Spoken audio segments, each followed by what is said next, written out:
The 49ers and the Jets are about to kick off Monday Night Football in Santa Clara, and what a game it is shaping up to be.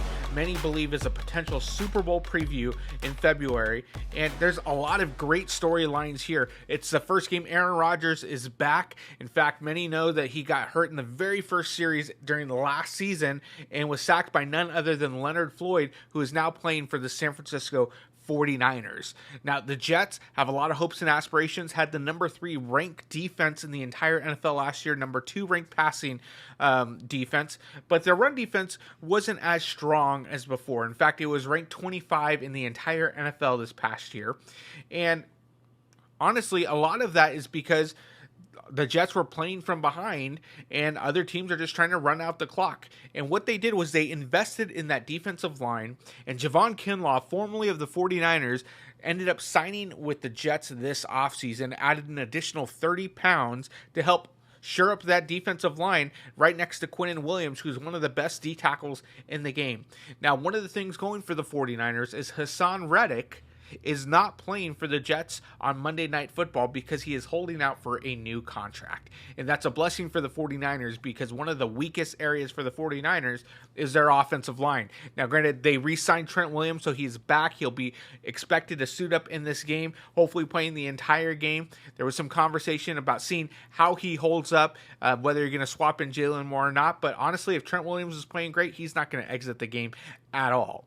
And so, but that's the weakest link for the 49ers, playing against one of the strong areas for the Jets, which is their defensive line, now adding Javon Kinlaw, who knows the 49ers, adding him in the middle to help try to shore up that run defense. Now, this game is going to be a tough game for the 49ers, and what's one of the areas that they can go ahead and kind of help exploit this Jets defense? It's not going to be with Deebo Samuel or Brandon Ayuk. It's not going to be that type of game, I think. I think it's going to come down to George Kittle and Jordan Mason. I think those are going to be the X factors for this game. While Christian McCaffrey is still healing from an Achilles/calf strain, you do not want to ride him for 30 carries in this specific game. You don't want to do that. I would say give him 15 carries, maybe about 5 to 7 passes out of the backfield, but you want to keep him fresh. And I think you need to ride Jordan Mason more so than you normally would.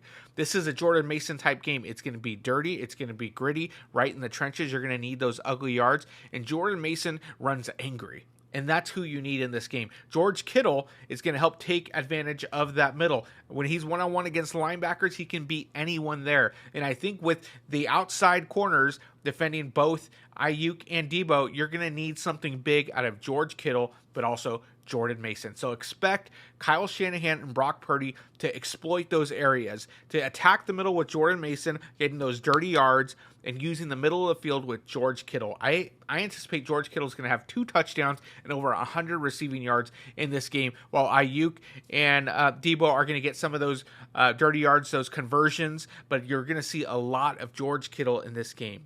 My expectation is the 49ers are going to win this game in a nail-biter 27-24 off a Jake Moody field goal to ice the game. And that's going to be how it goes until they potentially meet up again in February.